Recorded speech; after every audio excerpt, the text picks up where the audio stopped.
Hello everyone, welcome to physics lens. আজকে আমাদের TET সিরিজের ফিজিক্স পার্টের ইউনিট 1-এর 4th ক্লাস। So be ready with the pen and paper and let's start.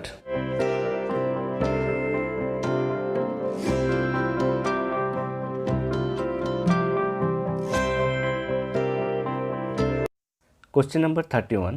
The dimensional formula of permeability of free space, that is mu0, is, আমাকে চারটা option দেওয়া আছে ABCD, এখান থেকে কারেক্ট অপশনটা চুজ করতে হবে। কোশ্চেন নাম্বার 31 আমাকে বলছে যে মিউ0র ডাইমেনশনাল ফর্মুলাটা বের করতে হবে। তাহলে এখানে মিউ0 কি? মিউ0 আমরা জানি যে magnetic permeability of free space, অর্থাৎ শূন্য মাধ্যমের চৌম্বক ভেদ্যতা। তাহলে এটা কীভাবে বের করব? ওকে, চলো। নাও অ্যাকর্ডিং টু বায়োট-সেভার্টস ল, সেটা আমরা জানি, according to Biot Savart's law,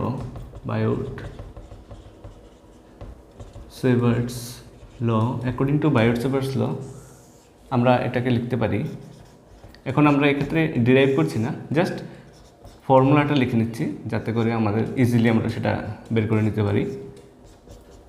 F এখানে হচ্ছে I1 I2 ইন্টু এল, ঠিক আছে? অ্যাকর্ডিং টু বায়োট-সেভার্টস ল আমরা এটাকে এভাবে লিখতে পারি। নাও তাহলে এই ফর্মুলাটা আমরা মনে রেখে দেব, ঠিক আছে?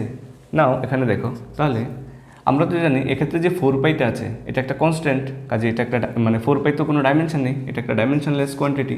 তাহলে ডাইমেনশন অফ মিউ নট এটা হবে, এখানে থাকবে না, আর এর ডাইমেনশন কী হবে? আমার ডাইমেনশন অফ লেংথ হবে। এখানে আছে ফোর্স, তাহলে কী হয়? মাস ইন্টু অ্যাক্সেলারেশন, প্রিভিয়াস ক্লাসগুলোতে আমরা এগুলো করে আমরা এখন পারি এগুলো। নাও I1 কি? কারেন্ট, তো কারেন্টের কী হবে? এ। I2 কারেন্ট, তাহলে এটা হবে এ, আর এখানে এল তো আছেই, তার ডাইমেনশনাল ফর্মুলা হবে এল। নাও এখান থেকে যদি আমরা দেখি তাহলে আমার কী হবে? দেখো, এই এল ক্যান্সেল আউট হয়ে যাবে, ঠিক আছে? তাহলে আমি এটাকে আপাতত বাদ দিতে পারি, এই এল আমার ক্যান্সেল আউট হয়ে গেলো। নাও উপরে কি আছে? mL(T⁻²) আর নিচে আছে a²। তাহলে a²কে যদি আমি উপরে উঠিয়ে দিই তাহলে a পাওয়ার হবে -2। নাও তো ফাইনালি হবে আমার mL(T⁻²) আর a²টা হয়ে গেলে হবে a⁻², ঠিক আছে? নাও that's my dimensional formula for magnetic permeability of free space. ঠিক আছে, খুব সহজে আমরা বের করে নিতে পারলাম। শুধু আমাকে বায়োট-সেভার্টস ল থেকে আমরা এই ফর্মুলাটা আনতে পারি এবং এটা আমাকে মনে রাখতে হবে। ক্লিয়ার? তাহলে এখান থেকে দেখেই বোঝা যাচ্ছে যে mL(T⁻²) a⁻², তাহলে এখানে mL(T⁻²) a⁻²। So option A is the correct answer of this question. Question number 32. If x = at plus bt square, where x is the distance travelled by the body in kilometers while t is the time in seconds, then the unit of b is option A kilometer per second, option B kilometer into second, option C kilometer per second square, and option D kilometer into second square. Question number 32 থেকে বলছে আমাকে দেওয়া আছে x = at plus bt square, ঠিক আছে? তাহলে extra কি? Extra হচ্ছে ডিসপ্লেসমেন্ট অফ দ্য পার্টিকেল, ঠিক আছে? কোনো একটা বস্তুর দূরত্বের ইকুয়েশন দেওয়া আছে x = at plus bt square, যেখানে এটা এক্সটা হচ্ছে আমার ডিসপ্লেসমেন্ট, যার ইউনিট হচ্ছে আমার কিলোমিটার অ্যাকর্ডিং টু কোশ্চেন। এটা আর বি এটা হচ্ছে একটা কনস্ট্যান্ট, টিটা হচ্ছে টাইম, যার ইউনিট হচ্ছে সেকেন্ড। নাও আমাকে বের করতে হবে যে বি এর ইউনিটটা কী। এই চারটে অপশনের মধ্যে বি এর ইউনিটটা কী হবে, ঠিক আছে? তাহলে চলো দেখি আমরা এটা কিভাবে করব। নো, আমাকে কি দেওয়া আছে? আমাকে দেওয়া আছে x = at plus bt square, ঠিক আছে? তো x = at plus bt square আমাকে এই জিনিসটা আমাকে দেওয়া আছে। ওকে, নাও অ্যাকর্ডিং টু এই জিনিসটা আমরা জানি, according to principle of homogeneity, according to principle of homogeneity আমরা কি জানি? কোনো ইকুয়েশনের লেফট হ্যান্ড সাইডের যে ডাইমেনশনাল ফর্মুলা সেটা রাইট হ্যান্ড সাইডের ডাইমেনশনাল ফর্মুলার সঙ্গে ইকুয়াল হতে হয়, আদারওয়াইজ সেটা ডাইমেনশনালি কারেক্ট না। Now so principle of homogeneity অনুসারে আমরা কি লিখতে পারি যে লেফট হ্যান্ড সাইডের ডাইমেনশন ইকুয়াল টু কী হবে আমার রাইট হ্যান্ড সাইডের ডাইমেনশন। এটা হওয়ার কথা according to principle of homogeneity, না হলে আমরা এটাকে এইভাবে লিখতে পারতাম না। নাও দেখো লেফট হ্যান্ড সাইডের যে এটা হচ্ছে ডিস্টেন্স, তাহলে এটার ডাইমেনশন তো definitely dimension of length. Right সাইডের পুরো জিনিসটার ডাইমেনশন কী হবে, ডাইমেনশন অফ লেংথই হবে। নাও এটা যদি পুরো জিনিসটার ডাইমেনশন যদি ডাইমেনশন অফ লেংথ হতে হয়, ডেফিনেটলি আমার রাইট সাইডের যে দুইটা টার্ম সেগুলো আলাদাভাবেও ডাইমেনশন অফ লেংথ হতে হবে, না হলে প্রিন্সিপাল অফ হোমোজেনিটি আমার এক্ষেত্রে মেনটেন হবে না। বুঝা গেছে? ঠিক আছে, তাহলে প্রিন্সিপাল অফ হোমোজেনিটি বেসিক্যালি কি, একদম সোজা কথাই হলো কোনো ইকুয়েশনের প্রত্যেকটা ইন্ডিভিজুয়াল টার্মের ডাইমেনশন ইকুয়াল হবে। ঠিক আছে, এখন দেখো এর ডাইমেনশন আলাদা হতে পারে, টি এর ডাইমেনশন আলাদা হতে পারে, বাট অ্যাজ এ হোল এটি এই যে টার্মটা তার ডাইমেনশন এক্ষেত্রে এক্সের ডাইমেনশনের সমান হতে হবে। আলাদাভাবে বি এর ডাইমেনশন কিছু একটা হতে পারে, টি স্কোয়ারের ডাইমেনশন আলাদা হতে পারে, বাট অ্যাজ এ হোল বিটি স্কোয়ারের ডাইমেনশন আমার এক্সের ডাইমেনশনের সমান হবে। ঠিক আছে, তাহলে এটার ডাইমেনশন এটার সমান হতে হবে, আবার এটার ডাইমেনশন কী হতে হবে, এটার সমান হতে হবে। তাহলে ডেফিনেটলি এটার ডাইমেনশন এটার সমান হলো। তার মানে according to principle of homogeneity আমার কোনো ইকুয়েশনের প্রত্যেকটা টার্ম এর ডাইমেনশন ইকুয়াল হবে। ঠিক আছে, নাও তাহলে আমরা যদি এখান থেকে দেখি এক্স তো বলে দিয়েছে ডিস্টেন্স, অ্যাকর্ডিং টু কোশ্চেন আমাকে এক্সটা বলা আছে কি ডিস্টেন্স। তার মানে আমার এটা যদি লেংথ এটা যদি এল হয়, তো ডেফিনেটলি আমার এই যে বিটি স্কোয়ার এজ এ হোল এটার ডাইমেনশন ও ডাইমেনশন লেংথ সমান হতেই হবে। কেন? বিকজ প্রিন্সিপাল অফ হোমোজেনিটি আমাকে তাই বলছে। এখন দেখো ডাইমেনশন অফ বিটি স্কোয়ার যদি ডাইমেনশন অফ লেংথ হয়ে যায়, টি যদি টাইম হয়, তাহলে এখান থেকে ইজিলি আমরা বি এর ডাইমেনশনটা বের করতে পারি। কীভাবে বের করব? তাহলে এখান থেকে আমরা বলতে পারি, এটাকে বলতে পারি নাও ডাইমেনশন অফ বিটি স্কোয়ার এটা কার সমান হবে, ডাইমেনশন অফ লেংথের সমান হবে, কারণ এক্স তো distance, dimension of L. Clear? এখান থেকে বলতে পারি আমি এটা। তো ক্লিয়ারলি এখানে ডাইমেনশন অফ বি কত হবে, ডাইমেনশন অফ বি হবে এখানে টি মানে কি, টি স্কোয়ার মানে তো টাইমের স্কোয়ার, তাহলে শুধুমাত্র ডাইমেনশন অফ বি হবে টি স্কোয়ারটা এদিকে চলে যাবে, এদিকে চলে আসলে কত হবে, টি টু দি পাওয়ার -2। তাহলে সিম্পলি ডাইমেনশন অফ বি হয়ে যাবে আমার এল টি পাওয়ার -2। নাও এটাকে যদি আমি সিম্পলিফাই করে লিখে দিই, তাহলে এটাকে আমি লিখতে পারি এল টি পাওয়ার -2। নাও এটাই হচ্ছে আমার বি এর ডাইমেনশন, এল টি পাওয়ার -2। নাও যেহেতু আমি বি এর ডাইমেনশন পেয়ে গেছি, তাহলে ইজিলি আমি এখান থেকে বি এর ইউনিটটা বলতে পারবো। তাহলে লেংথের ইউনিট কি, কিলোমিটার, এক্ষেত্রে কিলোমিটার কোশ্চেনে বলা আছে, আর টাইমের ইউনিট কি, সেকেন্ড। তাহলে আমার বি এর ইউনিট কী হবে, কিলোমিটার সেকেন্ড টু দি পাওয়ার -2। নাও তাহলে আমি এখান থেকে লিখতে পারি সে ইউনিট অফ বি, দেখো এখান থেকে যদি আমি লিখি, নাও ইউনিট অফ বি কী হবে, ইউনিট অফ বি হবে লেংথের ইউনিট কি, কিলোমিটার, আর টাইমের ইউনিট কি, সেকেন্ড, তাহলে সেকেন্ড পাওয়ার -2। তাহলে কোনটা হবে এখানে, এই যে কিলোমিটার সেকেন্ড পাওয়ার -2কে আমরা কীভাবে লিখি, কিলোমিটার পার সেকেন্ডও এভাবেও লেখা যায়, কিলোমিটার পার সেকেন্ড স্কোয়ার। তাহলে এখান থেকে দেখতে পাচ্ছি আমার কোন অপশনটা correct, kilometre per second square হচ্ছে। Therefore option C is the correct answer. Question number 33, of the following quantities which one has dimensions different from the remaining three? Option A, energy per unit volume, option B, force per unit area, option C, product of voltage and charge per unit volume, and option D, angular momentum. Question number 33 থেকে বলছে চারটা option দেওয়া আছে ABCD, তার মধ্যে থেকে তিনটা অপশানের ডাইমেনশন ইকুয়াল হবে, আর একটা অপশানের ডাইমেনশন বাকি তিনটা থেকে ডিফারেন্ট হবে। তোমাকে সেই ডিফারেন্ট অপশান কোনটা সেটাই বের করতে হবে। ঠিক আছে, কী কী দেওয়া আছে, energy per unit volume, force per unit area, product of voltage and charge per unit volume, আর হচ্ছে অ্যাঙ্গুলার মোমেন্টাম। তাহলে দেখে নিই আমরা এটা একটা একটা করে কীভাবে হয়। Now energy per unit volume, তাহলে অপশান এতে বলছে কি, অপশান এতে বলছে আমার energy per unit volume, that means energy by volume, energy per unit volume, তার ডাইমেনশন কত। নাও আমরা তো জানি এনার্জির ডাইমেনশন আর ওয়ার্ক ডানের ডাইমেনশন কি সেম হয়, এনার্জির ডাইমেনশন আর ওয়ার্ক ডানের ডাইমেনশন সেম হয়, আর ভলিউম তো আমরা জানি লেংথের কিউব, ঠিক না।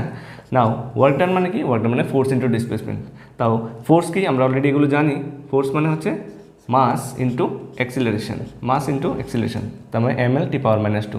তাহলে ওয়ার্ক ডান হচ্ছে ফোর্স ইন্টু ডিসপ্লেসমেন্ট মানে কি ইন্টু এল। ওকে, তাহলে উপরে ডাইমেনশনটা পেয়ে গেলাম। আর ভলিউম মানে কি, ভলিউম মানে হচ্ছে আমার এল কিউব। ঠিক আছে, তাহলে এখান থেকে যদি আমরা দেখি তাহলে উপরে এল এল কত হয় এল স্কোয়ার, আর নিচে হচ্ছে এল কিউব। তাহলে এটা উপরে চলে গেলে কত হবে, এম তো যেমন আছে থাকবে, আর এল হবে এল পাওয়ার -1, কারণ উপরে এল স্কোয়ার নিচে এল কিউব, উপরে চলে গেলে 2 - 3 মানে -1, আর টি পাওয়ার হচ্ছে -2। ঠিক আছে, ঠিক আছে, তাহলে লিখে রাখো যে এনার্জি পার ইউনিট ভলিউম, যে অপশান এটা যেটা বলছে তার ডাইমেনশনাল ফর্মুলা হচ্ছে এম এল পাওয়ার -1 টি পাওয়ার -2। তাহলে আমরা এটা এখানে ছোট্ট করে লিখে রাখি, এম কত এল ইনভার্স এম এল পাওয়ার -1 টি পাওয়ার -2। তাহলে আমাদের এখান থেকে দেখতে সুবিধা হবে পরে। ঠিক আছে, এটা ডাইমেনশন বেরিয়েছে এটা। ওকে, নাও অপশান 2 কি বলছে, অপশান 2 বলছে আমার, অপশান 2 কি বলছে, অপশান 2 বলছে force per unit area, that means force by কী হবে এরিয়া, তার ডাইমেনশন। তাহলে এখান থেকে দেখে নিই ফোর্সের ডাইমেনশন কত, অলরেডি আমরা জানি mass into acceleration M L T power -2, mass into acceleration by area কত, এরিয়া হচ্ছে আমার এল স্কোয়ার।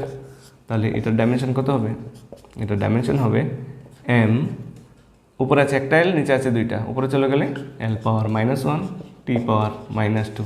তাহলে এটার ডাইমেনশন কত হচ্ছে এম এম এল পাওয়ার -1 টি পাওয়ার -2। তাহলে দেখা যাচ্ছে এই দুইটা ডাইমেনশন সেম হয়ে যাচ্ছে।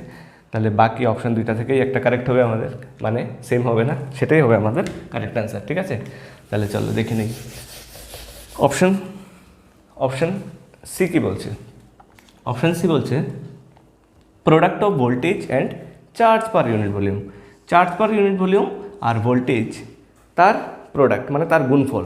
ঠিক আছে, তার ডাইমেনশন কত। তাহলে আমরা দেখে নিই ভোল্টেজ কত। তাহলে আমার এখানে কী কী থাকবে, এখানে থাকবে ভোল্টেজ থাকবে একটা, আরেকটা কী থাকবে charge per unit volume, that means charge by volume, এই দুইটার প্রোডাক্ট তার ডাইমেনশন বের করতে হবে। ঠিক আছে, নাও দেখো এখানে ভোল্টেজ আমরা দুই রকমভাবে বের করতে পারি, দুই রকমভাবে বের করতে পারি। এক হচ্ছে ওহমস ল থেকে ভেহিকুলটা ইয়ার, আমরা যদি আই এর ডাইমেনশন জানি, রেসিস্ট্যান্সের ডাইমেনশন জানি, ভি এর ডাইমেনশনটা বের করতে পারি এক। আবার আমরা জানি ভোল্টেজের ডাইমেনশন আর ইএমএফ এর ডাইমেনশন সেম, ইএমএফ এর ডাইমেনশন আর ভোল্টেজের ডাইমেনশন সেম। তাহলে ডাইমেনশনালি যদি লিখি আমি এটাকে ইএমএফ লিখতে পারি, ভোল্টেজ আর ইএমএফ সেম না কিন্তু আমি ডাইমেনশনালি দুইটা সেম বলে এটা লিখতে পারি। নাও চার্জ, তাহলে লিখলাম এখানে চার্জ বাই ভলিউম, যেরকম আছে এরকম থাক, ক্লিয়ার। ওকে চলো, নাও ইএমএফ মানে কি, ইএমএফ মানে হচ্ছে আমার ওয়ার্ক ডান বাই চার্জ। ঠিক আছে, নাও এই দেখো চার্জ চার্জ আছে বলে আমি এই ফর্মুলাটা নিয়েছি যাতে চার্জটা ক্যান্সেল আউট হয়ে যায়, তাহলে আমি ইজিলি বের করে নিতে পারবো। প্র্যাকটিস করলে এটা তোমরাও পারবে, কীভাবে হয় এটা ইজিলি বুঝে যাবে, চার্জ বাই ভলিউম, ক্লিয়ার। ওকে, নাও আমার এই চার্জ চার্জ ক্যান্সেল আউট হয়ে গেছে, নাও ওয়ার্ক ডান বাই ভলিউম। তাহলে ওয়ার্ক ডান মানে কি ফোর্স ইন্টু ডিসপ্লেসমেন্ট, ফোর্স কত এম এল টি পাওয়ার -2, এই হচ্ছে আমার ফোর্স। ওয়ার্ক ডান মানে কি ফোর্স ইন্টু ডিসপ্লেসমেন্ট মানে এল, তাহলে এখানে একটা এল স্কোয়ার দিয়ে দিই। ঠিক আছে, আর ভলিউম মানে কি, ভলিউম মানে হচ্ছে এল কিউব। তাহলে উপরে আছে দুইটা এল নিচে আছে একটা এল, উপরে চলে গেলে হবে M L inverse T power -2। তাহলে এটাও হবে, এটার ডাইমেনশনটাও হবে, এটাও সেম হবে M L inverse T power -2 হবে। তাহলে option A, option B, option C তিনটাই সেম ডাইমেনশন বেরিয়ে গেছে। তাহলে কারেক্ট অপশানটা কোনটা হবে, অপশান ডি। ঠিক আছে, তাও একবার চেক করে নিই অপশান ডি কেন কারেক্ট হবে। ওকে, তাহলে অপশান ডি কী বলছে, অপশান ডি বলছে আমার অ্যাঙ্গুলার মোমেন্টাম, অপশান ডি বলছে আমার অ্যাঙ্গুলার মোমেন্টাম। নাও আমরা প্রিভিয়াস ক্লাসগুলোতে অলরেডি জানি অ্যাঙ্গুলার মোমেন্টামকে আমরা কীভাবে লিখি, এমভিআর। তাহলে ডাইমেনশন অফ অ্যাঙ্গুলার মোমেন্টাম কী হবে, ডাইমেনশন অফ এমভিআর, এমটা হচ্ছে মাস, বিটা ভেলোসিটি, আর আরটা হচ্ছে রেডিয়াস মানে এটা একটা ডিস্টেন্স।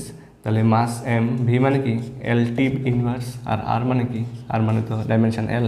তাহলে এখান থেকে হয়ে যাচ্ছে এম এল স্কোয়ার টি পাওয়ার -1। তাহলে অ্যাঙ্গুলার মোমেন্টামের ডাইমেনশনটা কোনটা হচ্ছে এম এল স্কোয়ার টি পাওয়ার -1। তাহলে সবগুলো হচ্ছে আমার এম, তাহলে এটার ডাইমেনশন, এটার ডাইমেনশন, এটার ডাইমেনশন সবগুলো হচ্ছে M L inverse T power -2। একমাত্র অ্যাঙ্গুলার মোমেন্টামের ডাইমেনশন হচ্ছে কত M L square T power minus two, বাকি তিনটা থেকে আলাদা। কাজে আমার বলছে which one has different dimensions, কোনটার ডাইমেনশন ডিফারেন্ট, তাহলে অপশন ডি ডাইমেনশনটা difference, which is angular momentum in this case. ঠিক আছে, বোঝা গেছে তো, ক্লিয়ার তো? ওকে, চলো। Question number 34. Dimensional formula of self-inductance is, there are 4 options given A, B, C, D, and we have to choose the correct options accordingly. Question number 34 কি বলছে, আমাকে সেলফ ইন্ডাকটেন্সের ডাইমেনশনটা বের করতে হবে। ঠিক আছে, তো প্রিভিয়াস ক্লাসগুলোতে আমরা সেলফ ইন্ডাকটেন্সের ডাইমেনশনের ডাইরেক্ট কোশ্চেনটা বের করিনি, কিন্তু কোনো একটা অপশনের মধ্যে আমার সেলফ ইন্ডাকটেন্সের ডাইমেনশনটা আমাকে বের করতে হয়েছিল। ঠিক আছে, তো ওইখান থেকে যদি তোমরা এই নোট খাতাটা একটু, তোমাদের খাতাটা একটু চেক করো, তাহলে এখান থেকে পেয়ে যাবে এটা। হ্যাঁ, তাও আমরা আরেকবার দেখিয়ে দিচ্ছি কীভাবে। আমরা তো জানি যে সেলফ ইন্ডাকটেন্স সেটাকে আমরা কী লিখতে পারি, সেটাকে আমরা লিখতে পারি ইএমএফ ইন্টু টাইম। ঠিক আছে, বাই কারেন্ট। দেখো খাতার মধ্যে লেখা আছে, চেক করে দেখে নিতে পারো। এটা আছে, এটা ছিল EMF into time by current. Now EMF মানে কি, ইএমএফ মানে কি একটু আগে তো করেছি, ইএমএফ মানে ওয়ার্ক ডান বাই চার্জ, না, work done by charge, work done by charge into কত, টাইম। আর নিচে তো আমার এখানে আছে কারেন্ট, এখানে কারেন্ট আছে। ওকে, তাহলে এখান থেকে আমি বের করতে পারি, তাহলে সেলফ ইন্ডাকটেন্সের কত হবে, ওয়ার্ক ডান মানে কি, ওয়ার্ক ডানের ডাইমেনশন কত, ওয়ার্ক ডান মানে হচ্ছে force into displacement, M L T power minus two, force into displacement, তাহলে আরেকটা এল অ্যাড হবে, ইন্টু টাইম, তাহলে into time by charge, charge মানে এটি, কীভাবে, current into time, current A আর টি, আর এখানে কারেন্ট আছে, তাহলে এখানে হবে এ। ঠিক আছে, ওকে, নাও এখান থেকে তাহলে দেখো কত হয়, তাহলে এখানে আছে এম, উপরে আছে এল স্কোয়ার, আর টি টি ক্যান্সেল হয়ে গেছে, তাহলে এখানে টি পাওয়ার মাইনাস টু, আর এখানে এ এ স্কোয়ার উপরে চলে গেলে এ পাওয়ার মাইনাস টু। তাহলে দেখতে পাচ্ছি self inductance M L power two, T power minus two, A power minus two. তাহলে এখান থেকে আমার কোন অপশনটা কারেক্ট হচ্ছে, M L power two, T power minus two, A power minus two. তাহলে option C is the correct answer. ঠিক আছে, তাহলে option C is the correct answer.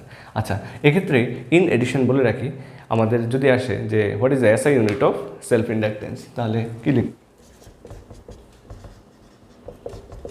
SI unit of self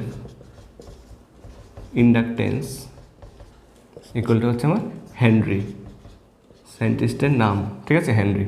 আর তুমি যদি মনে করো যে না আমি শুধু সিম্বলে লিখবো, তাহলে তুমি অনলি এইচ লিখবে। ঠিক আছে, অনলি এইচ। ওকে, যদি সিম্বলিক্যালি লেখো অনলি এইচ, আর যদি পুরোটা লেখো তাহলে হেনরি, এইচটা স্মল হবে। কেউ যদি এভাবে লেখে ইউনিট হচ্ছে হেনরি, তাহলে এটা রং হবে। কেন? কারণ এই হেনরি সায়েন্টিস্টের নামটাকে বোঝাচ্ছে, হেনরি। ঠিক আছে, যদি পুরোটা লিখতে হয় তাহলে স্মল এইচ দিয়ে লিখবো। ওকে, তাহলে অথবা সিম্পলি এইচ। তো আমরা অনেক সময় এভাবে লিখি হেনরি, ব্র্যাকেটে অনেকে এইচ লিখে দেয় আর কি। ঠিক আছে, ওকে, চলো তাহলে নেক্সট কোশ্চেন কি বলছে। Question number 35, the time dependence of a physical quantity P is given by p equal to p naught exponential minus 80 square, where a is a constant and t is the time. The constant a is option A dimensionless, option B has dimension t power minus 2, option C has dimension t square, and option D has dimensions p. So question number 35 এ আমার এখানে একটা equation দেওয়া আছে, p equal to p0 exponential minus 80 square, যেখানে এখানে এটা হচ্ছে একটা কনস্ট্যান্ট আর টিটা হচ্ছে টাইম। তাহলে আমাকে বলছে যে দ্য কনস্ট্যান্ট এ ইজ, চারটা অপশনের মধ্যে কোনটা কারেক্ট হবে। ঠিক আছে, তাহলে চলো দেখে নিই এটা কীভাবে করব। যে গিভেন কী দেওয়া আছে, p equal to p0 exponential, that means e power minus 80 square. তাহলে এক্সপোনেনশিয়ালের minus 80 square, that means E to the power minus A T square. ঠিক আছে, অর আমি যদি এটাকে এভাবে লিখি E power 80 square equal to আমার কী হচ্ছে, পি বাই পি নট, তাহলে পিটাও আমার একটা প্রেশার আর পি নট এটাও প্রেশার, তাহলে রাইট হ্যান্ড সাইডটা একটা dimensionless quantity. So basically according to principle of homogeneity আমার লেফট হ্যান্ড সাইডটা ডাইমেনশনলেস হতেই হবে। লেফট হ্যান্ড সাইডটা যদি ডাইমেনশনলেস হতে হয় তাহলে ডেফিনেটলি এখানে আমার যে এটি স্কোয়ার, যে এটি স্কোয়ার সেটা আমার ডেফিনেটলি হতে হবে ডাইমেনশনলেস কোয়ান্টিটি। ঠিক আছে, এটা আমার ডাইমেনশনলেস হতে হবে যদি আমার এই কন্ডিশনটা মেনটেন করতে হয়। তার মানে এটি স্কোয়ারটা হচ্ছে আমার ডাইমেনশনলেস কোয়ান্টিটি। তো এক্ষেত্রে সিম্পল দেখো, তার মানে এ এর ডাইমেনশন যা হবে টি স্কোয়ারের ডাইমেনশন তার ইনভার্স হবে, উল্টোটা হবে। ঠিক আছে না, উল্টোটা হবে। তাহলে এখান থেকে দেখো এই টি স্কোয়ার যদি আমার ডাইমেনশনলেস হয়ে থাকে তাহলে এ এর ডাইমেনশন যা হবে টি স্কোয়ারের ডাইমেনশন তার ইনভার্স হবে, তাহলেই তো আলটিমেটলি এটা ক্যান্সেল আউট হয়ে গিয়ে আমার এটা ডাইমেনশনলেস। ঠিক আছে, নাও তাহলে আমি এটা বলতে পারি যে ডাইমেনশন অফ এ হবে কত, 1/1 dimension of T square. Clear? কারণ এর ডাইমেনশনটা আর টি স্কোয়ারের ডাইমেনশনটা কি 1 রিলেশন, এই রিলেশন থাকবে, তাহলে ডাইমেনশন অফ এ হবে টি, মানে কি টি যদি টাইম হয় তাহলে তার ডাইমেনশন কী হবে, তার ডাইমেনশন হবে টি স্কোয়ার। দ্যাট মিনস সেটা হয়ে যাবে আমার টি পাওয়ার -2, ডাইমেনশন হবে টি পাওয়ার -2। তার মানে দেখতে পাচ্ছি এ এর ডাইমেনশন কত হচ্ছে, টি পাওয়ার -2 ডাইমেনশনের সমান। তাহলে এটা বলতে পারি the constant A is dimensionless. না, এটা wrong, has dimension T power -2। Yes, has dimension T power -2। তাহলে কোশ্চেন নাম্বার 35 কারেক্ট অপশন হচ্ছে option B. Question number 36, dimensional formula for coefficient of viscosity is, there are 4 options given A, B, C, D, and we have to choose the correct options accordingly. Question number 36 কি বলছে, আমাকে coefficient of ভিসকোসিটির ডাইমেনশনটা বের করতে হবে। ঠিক আছে, 4টা অপশনের মধ্যে কারেক্ট অপশনটা চুজ করতে হবে। নাও কোএফিশিয়েন্ট অফ ভিসকোসিটি ব্যাপারটা কি? আচ্ছা, এটা বোঝার আগে জাস্ট আমরা এটা একটু দেখে নিই। ধরো এইটা হচ্ছে আমার লিকুইড লেয়ার। ঠিক আছে, এটা হচ্ছে আমার লিকুইড লেয়ার, এটা হচ্ছে আমার ধরো রেফারেন্স। এই রেফারেন্সের রেসপেক্টে লিকুইড লেয়ার। তো আমি ধরে নিলাম ধরো কোনো একটা লেয়ার এটা, যেটা জেড হাইট উপরে আছে, এই লেয়ারের ভেলোসিটি হচ্ছে, এটা একটা ওয়াটার লেয়ারই ভাবতে পারো, এই লেয়ারের ভেলোসিটি হচ্ছে ভি। ঠিক আছে, নাও হাইট যখন চেঞ্জ হলো, ধরো এটার হাইট হচ্ছে জেড প্লাস ডিজেড, তাহলে হাইট যখন ডিজেড পরিমাণ চেঞ্জ হলো তখন ভেলোসিটি কত চেঞ্জ হলো, ডিভি, এবং সেই লেয়ারের ভেলোসিটিটা হচ্ছে ভি প্লাস ডিভি। তো দেখতে পাচ্ছি এখানে যে হাইট ডিজেড পরিমাণ চেঞ্জ হওয়ার কারণে ভেলোসিটি কত চেঞ্জ হয়েছে, ডিভি। তার মানে ডিজেড হাইট চেঞ্জ হওয়ার কারণে আমার ভেলোসিটি কত চেঞ্জ হয়েছে, ডিভি। নাও ইউনিট হাইট চেঞ্জ হওয়ার কারণে ভেলোসিটি কত চেঞ্জ হবে, ডিভি বাই ডিজেড। এই যে ডিভি বাই ডিজেড জিনিসটা, হ্যাঁ, এই ডিভি বাই ডিজেড জিনিসটা, এটাকে কি বলে, এটাকে বলে ভেলোসিটি গ্রেডিয়েন্ট। কি বলে, ভেলোসিটি গ্রেডিয়েন্ট। ঠিক আছে, মানে ইউনিট ডিস্টেন্স বা হাইট চেঞ্জ হওয়ার কারণে ভেলোসিটির কি চেঞ্জ হয়, এটাকে আমরা কি বলি, এটাকে বলি ভেলোসিটি গ্রেডিয়েন্ট। ঠিক আছে, এই জিনিসটা একটা জানলাম। আচ্ছা, now according to Newton's law of viscosity, Newton এমন একজন সায়েন্টিস্ট ছিলেন অলমোস্ট সব ফিল্ডেই কাজ করে গেছেন, তাই তো। নাও দেখো এটা according to Newton's law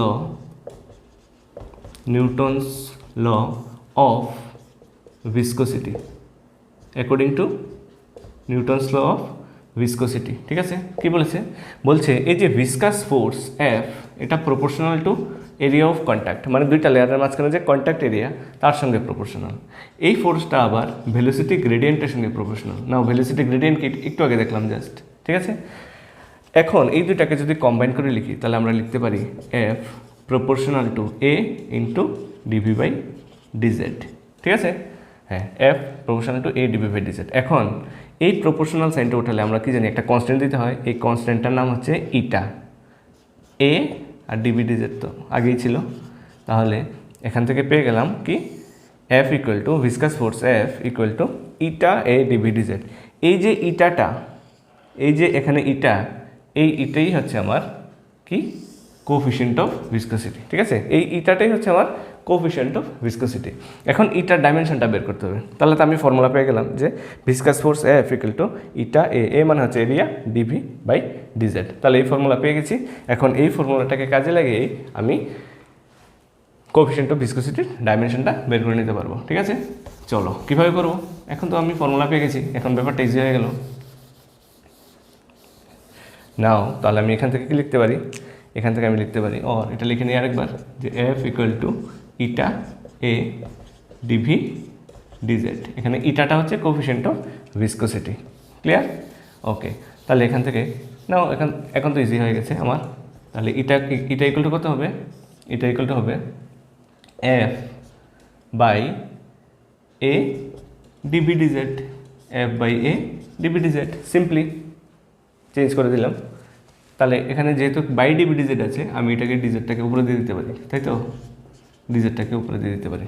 therefore dimension of eta equal to হবে ডাইমেনশন অফ ফোর্স। তাহলে ডাইমেনশন অফ ফোর্স কত? Mass into acceleration, force into dz মানে কি, ডিজেড মানে ডিস্টেন্স ছিল, এটা হচ্ছে এল। এ মানে কি এরিয়া, এরিয়া মানে হচ্ছে আমার এল স্কোয়ার, আর ডিপি ভেলোসিটি, তাহলে এল টি ইনভার্স। ঠিক আছে? হ্যাঁ, এখান থেকে তাহলে দেখে নাও। Therefore dimension of eta that means coefficient of viscosity, সেটা হয়ে যাচ্ছে এম তো একটাই আছে, এম এল এল এল স্কোয়ার, আর নিচে হচ্ছে এল কিউব। তাহলে উপরে উঠলে এল ইনভার্স, আর টি power minus two T power minus one উপরে উঠলে তাহলে ফাইনালি হয়ে যাবে টি ইনভার্স। ঠিক আছে? তাহলে কোফিশিয়েন্ট অফ ভিসকোসিটির ডাইমেনশন কত হয়ে গেছে? M L inverse T inverse. তাহলে M L inverse T inverse. তাহলে দেখো option A is the correct answer. Okay, now coefficient of ভিসকোসিটির ডাইমেনশন কি? M L inverse T inverse. Therefore option A is correct. Question number 37. Dimensional formula for gas constant is option A, B, C, D. 4 options are given. We have to choose the accurate options wisely. Question number 37 বলছে আমাকে gas কনস্ট্যান্টের ডাইমেনশনটা বের করতে হবে। That means universal gas constant, অর্থাৎ সার্বজনীন gas ধ্রুবক। ঠিক আছে? সার্বজনীন গ্যাস ধ্রুবক, তার ডাইমেনশনটা আমাকে বের করতে হবে। এখানে 4টা অপশন দেওয়া আছে তার মধ্যে থেকে। আচ্ছা, আমরা তো জানি এক মোল আদর্শ গ্যাসের সমীকরণ কি? For 1 mole gas the ideal gas equation is PV equal to RT. Clear? Now for n mole gas PV equal to NRT. এনটা হচ্ছে amount of substance, PV equal to NRT. ঠিক আছে? এটা আমরা জানি। নাও এখানে পি কি? এখানে পিটা হচ্ছে আমার প্রেশার, ভিটা হচ্ছে ভলিউম, এনটা হচ্ছে অ্যামাউন্ট অফ সাবস্টেন্স। এটা কত মোল? 1 মোল, 2 মোল, 3 মোল, কত মোল? আরটা হচ্ছে ইউনিভার্সাল গ্যাস কনস্ট্যান্ট। এখানে এই যে আরটা, এই আরটাই হচ্ছে আমার ইউনিভার্সাল গ্যাস কনস্ট্যান্ট, আর টিটা হচ্ছে টেম্পারেচার। অর তাহলে এখান থেকে আমি বলতে পারি যে dimension of R equal to কত হবে? Dimension of PV, dimension of PV by R এর সঙ্গে এনআরটি, তো তাহলে আর এর সঙ্গে এখানে এনআরটি থাকতে হবে। তাহলে মাল্টিপ্লাই করলে এনআরটি এনআরটি মিলে যায়। ঠিক আছে? এই হচ্ছে আমার। নাও এই দেখো, প্রেশার মানে কি? প্রেশার মানে হচ্ছে আমার ফোর্স বাই এরিয়া। তাহলে এরিয়াটা নিচে লিখতে পারি, ফোর্স বাই এরিয়া ইন্টু এটা কি? ইন্টু এটা কি? এটা হচ্ছে আমার ভলিউম। ওকে, নাও এন মানে কি? এন মানে হচ্ছে আমার অ্যামাউন্ট অফ সাবস্টেন্স, মানে এটা কত মোল। ঠিক আছে? এই অ্যামাউন্ট অফ সাবস্টেন্স। আর টিটা হচ্ছে কি? টিটা হচ্ছে আমার টেম্পারেচার। সবগুলোর ডাইমেনশন আমি এভাবে লিখব। ঠিক আছে? ওকে, অ্যামাউন্ট অফ সাবস্টেন্সকে আমরা এমওএলই মোল লিখি। ওকে, নাও দেখো ফোর্স কত? Mass into acceleration M L T power minus two, ফোর্সের ডাইমেনশন এটা পেয়ে গেলাম। ভলিউমের ডাইমেনশন কত? L cube, length into length করলে ভলিউম আসে। এরিয়া মানে কি? এল স্কোয়ার, এরিয়া মানে হচ্ছে এল স্কোয়ার। আর যে অ্যামাউন্ট অফ সাবস্টেন্স যে মোল, তার ডাইমেনশন হবে এমওএল। ঠিক আছে? ডাইমেনশন লিখতে গেলে তখন এমওএল, আর যখন অ্যামাউন্ট লিখবো তখন সেটা হচ্ছে মোল। ঠিক আছে? ওকে, নাও টেম্পারেচার কত? টেম্পারেচার হচ্ছে আমার ক্যালভিন। টেম্পারেচারকে আমরা কি লিখি? কে, ক্যালভিন। তো এখান থেকে আমি যদি সিম্পলিফাই করে নিই তাহলে আমার কত আসে দেখো। এখান থেকে যদি আমি এটাকে সিম্পলিফাই করে নিই তাহলে আমার এটা এখান থেকে লিখতে পারি, কি লিখতে পারি? যে ডাইমেনশন অফ কি? Universal gas constant, that means R equal to কত হবে? এম একটাই আছে, এম এখানে উপরে আছে এল পাওয়ার 4, নিচে আছে এল 2, তাহলে কত হবে? এল 2, আর টি পাওয়ার মাইনাস 2 তো আছেই, তাহলে হবে টি পাওয়ার মাইনাস 2। মোল উপরে উঠলে কী হবে? মোল ইনভার্স, আর কে যদি উপরে যায় তাহলে কী হবে? কে ইনভার্স। ঠিক আছে? তো ইউনিভার্সাল গ্যাস কনস্ট্যান্টের ডাইমেনশন তাহলে আমি এখান থেকে কী পেয়ে গেলাম? এখান থেকে পেয়ে গেলাম এটা। এম এল পাওয়ার 2 টি power -2 mole inverse Calvin inverse. তাহলে দেখো M L square T power -2 কোনোটার সঙ্গেই ম্যাচ হচ্ছে না, এও না বিও না সিও না, তাহলে এও হচ্ছে না বিও হচ্ছে না সিও হচ্ছে না, কোনোটাই না, নান অফ দ্য অ্যাবাভ, মানে উপরের কোনোটিই নয়। ঠিক আছে, তাহলে উপরের কোনোটিই নয়, এটাই কারেক্ট, তাহলে এটাই কারেক্ট অ্যান্সার, অর্থাৎ উপরের কোনোটিই নয়। এক্ষেত্রে option D is the correct answer. Clear? Okay. Question number 38, dimensional formula for Boltzmann constant is option A B C D, চারটা অপশন দেওয়া আছে এখানে, আমাদের অ্যাকুরেট অপশনটা চুজ করতে হবে। কোশ্চেন নাম্বার 38 আমাকে কি বলছে, বোল্টজম্যানস কনস্ট্যান্ট, যেটা একটা ইম্পর্টেন্ট কনস্ট্যান্ট ইন ফিজিক্স। ঠিক আছে, এই বোল্টজম্যান কনস্ট্যান্টের ডাইমেনশনটা আমাকে বের করতে হবে। অপশনগুলো গিভেন, চারটা অপশন থেকে কারেক্ট অপশনটা বের করতে হবে। আচ্ছা ঠিক আছে, দেখো এক্ষেত্রে বোল্টজম্যান কনস্ট্যান্টের ডাইমেনশনটা আমরা অনেক রকমভাবে বের করতে পারি। তাহলে আমি চেষ্টা করি সবসময় তোমাদেরকে এরকম একটা প্রসেস বলা, যেটা দেখে সবচেয়ে কম সময়ে পরীক্ষার মধ্যে খুব ইজিলি, খুব কম সময়ের মধ্যে বের করতে পারবো। ঠিক আছে, তাহলে এখানে দেখো আমরা এখানে লিখতে পারি যে বোল্টজম্যান কনস্ট্যান্ট, ঠিক আছে, তাহলে খুব ইজিলি বের করতে পারবে, ইকুয়াল টু হচ্ছে heat by temperature. Clear? Boltzmann constant equal to আমার হচ্ছে heat by temperature. Now dimension of Boltzmann constant তাহলে কী হবে, definitely dimension of heat by dimension of temperature, দুই সাইডে ডাইমেনশন অ্যাপ্লাই করে দিলাম। আচ্ছা, এবার আমরা তো জানি যে হিট একটা কি, হিট একটা হচ্ছে আমার এনার্জি, হিট একটা এনার্জি, তো তাহলে dimension of energy by dimension of কি, টেম্পারেচার। ক্লিয়ার? নাও এনার্জি মানে কি, এনার্জি ডাইমেনশন আর ওয়ার্ক ডানের ডাইমেনশন সেম, আমরা করেছি প্রিভিয়াস ক্লাসেও করেছি। তাহলে এনার্জি মানে কি, ওয়ার্ক ডান, ওয়ার্ক ডান মানে force into displacement, work done মানে ফোর্স ইন্টু ডিসপ্লেসমেন্ট। তাহলে ফোর্স কত, M L T power -2 mass into acceleration, তাহলে force equal to mass into acceleration. আর এনার্জি মানে কি, ওয়ার্ক ডান, ওয়ার্ক ডান মানে force হচ্ছে M L T power -2 force into displacement মানে এল, টেম্পারেচার মানে কি, ক্যালভিন। তাহলে ডাইমেনশন যদি আমি অ্যাপ্লাই করি তাহলে এখান থেকে আমি বলতে পারি, ঠিক আছে, তাহলে ডাইমেনশন যদি অ্যাপ্লাই করি আমি কী বলতে পারি, M L T power -2 L by কে।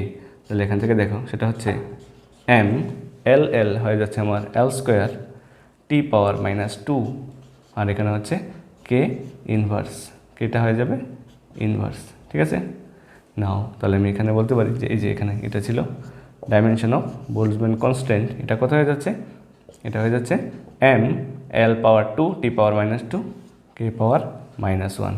তাহলে কোনটার সঙ্গে মিলে যাচ্ছে, এম এল 2 টি পাওয়ার -2 কে পাওয়ার -1। তারপর অপশান বিটা হচ্ছে আমার কারেক্ট অ্যান্সার। তাহলে ডাইমেনশন অফ বোল্টজম্যান কনস্ট্যান্ট হবে এক্ষেত্রে option B.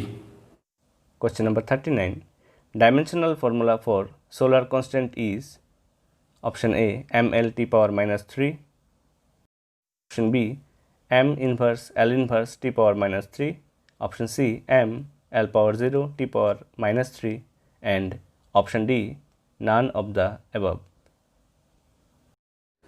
So question number 39 আমাকে কি বলছে, সোলার কনস্ট্যান্টের ডাইমেনশনটা আমাকে বের করতে হবে। ঠিক আছে, আচ্ছা এক্ষেত্রে আমরা ডিরাইভ করছি না, কিন্তু সোলার কনস্ট্যান্টের ডাইমেনশন বের করার জন্য আমরা একটা সিম্পল ফর্মুলা মনে রাখবো। কীভাবে? ফর্মুলাটা হচ্ছে, লেখো, solar constant equal to energy by area into time. এই হচ্ছে আমার সোলার কনস্ট্যান্টের ফর্মুলা। তাহলে solar constant equal to energy by area into time. তাহলে ডাইমেনশন অফ সোলার কনস্ট্যান্ট কী হবে, dimension of energy by area into time. তাহলে এখান ইজি হয়ে গেছে। এনার্জি মানে কি, এনার্জি মানে ওয়ার্ক ডান, আর ওয়ার্ক ডান মানে কি, ফোর্স ইন্টু ডিসপ্লেসমেন্ট। তাহলে ফোর্স কত, M L T power -2 into displacement মানে কি এক্ষেত্রে এল।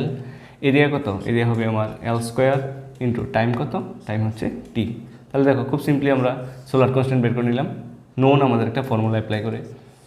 ঠিক আছে, তাহলে এখান থেকে আমরা বলতে পারি যে কত হচ্ছে, এম উপরে এল স্কোয়ার ক্যান্সেল আউট হয়ে যাচ্ছে, তাহলে এল থাকছে না, আর টি নিচে একটা আছে উপরে চলে গেলে কত হবে, টি পাওয়ার -3। ঠিক আছে, টি পাওয়ার -3। তাহলে সোলার কনস্ট্যান্টের আমার ডাইমেনশনটা হচ্ছে এম টি পাওয়ার -3। তাহলে এখানে অপশন কোনটার সঙ্গে মিলছে, এম, এক্ষেত্রে এল নেই, মানে এটাকে আমরা চাইলে ইচ্ছা করলে এভাবে লিখতে পারি, এম এল তো নেই মানে এল পাওয়ার 0 আর টি পাওয়ার -3। তাহলে দেখো কোনটা হচ্ছে, option C is the correct answer. তাহলে সোলার কনস্ট্যান্টের ডাইমেনশনটা আমার হবে mL0 T⁻³ The last question of today's class, question number 40. Dimensional formula for Stephan's constant is, there are 4 options A, B, C, D given and we have to choose the correct options. Question number 40তে বলছে Stefan কনস্ট্যান্টের ডাইমেনশনটা আমরা বের করব। দেখো আজকের ক্লাসে আমরা অনেকগুলো কনস্ট্যান্ট বের করছি, যেমন আগের ক্লাসে আমরা করছিলাম গ্র্যাভিটেশনাল কনস্ট্যান্ট। তো ডিফারেন্ট কাইন্ডস অফ কনস্ট্যান্টসগুলো থেকে একটা অনেক সময় আসে। তো স্টিফানস কনস্ট্যান্টের ডাইমেনশনটা আমাকে বের করতে হবে। তো তার জন্য আমার সিম্পলি একটা ফর্মুলা মনে রাখতে হবে, কি স্টিফানস কনস্ট্যান্ট, এটাকে আমরা বলতে পারি যে স্টিফান কনস্ট্যান্টের সেটা কি হবে, ফর্মুলাটা হচ্ছে energy by area into time into temperature power 4। এই হচ্ছে আমার স্টিফানস কনস্ট্যান্টের ফর্মুলা। ঠিক আছে, Stefan's constant equal to energy by area into time by temperature to the power 4। আচ্ছা, একটু যদি লক্ষ্য করে থাকো যে প্রিভিয়াস কোশ্চেন যেটা আমরা বের করেছিলাম, যে প্রিভিয়াস কোশ্চেনের মধ্যে আমরা দেখেছিলাম যে সোলার কনস্ট্যান্টটা কত ছিল, energy by area into time. এই জায়গাটা সোলার কনস্ট্যান্ট ছিল না? দেখো তো, চেক করে খাতার মধ্যে প্রিভিয়াস কোশ্চেনটা, energy by area into time এটা ছিল সোলার কনস্ট্যান্ট। তো এই জায়গার ডাইমেনশন আমরা প্রিভিয়াস কোশ্চেনে বের করে নিয়েছি, কাজে এটা আমরা এখান থেকে বসিয়ে দেবো। আর এখানে টেম্পারেচার তো আছেই, তার মানে এখান থেকে আমি বলতে পারি যে এই জায়গাটার ডাইমেনশনটা কত, এই জায়গার ডাইমেনশনটা হচ্ছে mL0, মানে এল কিছু নাই আর কি, T⁻³ বেরিয়েছিল না, এই সবটার ডাইমেনশন বেরিয়েছিল একটু আগে। হ্যাঁ, আর টেম্পারেচার পাওয়ার 4। তাহলে টেম্পারেচার কি, টেম্পারেচার হচ্ছে আমার ক্যালভিন, তাহলে সেটাকে আমরা বলতে পারি ক্যালভিন পাওয়ার 4। তাহলে ফাইনালি আমার হয়ে গেল mL0 T⁻³ K⁻⁻4। তাহলে সেটাই হবে আমার স্টিফানস কনস্ট্যান্টের ডাইমেনশন। তাহলে ডাইমেনশন অফ স্টিফান কনস্ট্যান্ট, ঠিক আছে, যে স্টিফান কনস্ট্যান্টের ডাইমেনশনটা কত হবে, mL0 T⁻³ K⁻⁻4। তাহলে অপশান সিটা হচ্ছে, এখানে দেখো সেমই আছে, শুধু K+4 এখানে K-4। এটা অপশানগুলো লাগানোর সময় কিন্তু ভালো করে চেক করতে হবে। তাহলে এখানে হচ্ছে অপশান সিটা হচ্ছে আমার কারেক্ট অ্যান্সার। ঠিক আছে, তো চলো দেখা হচ্ছে পরের ভিডিওতে। Till then take care.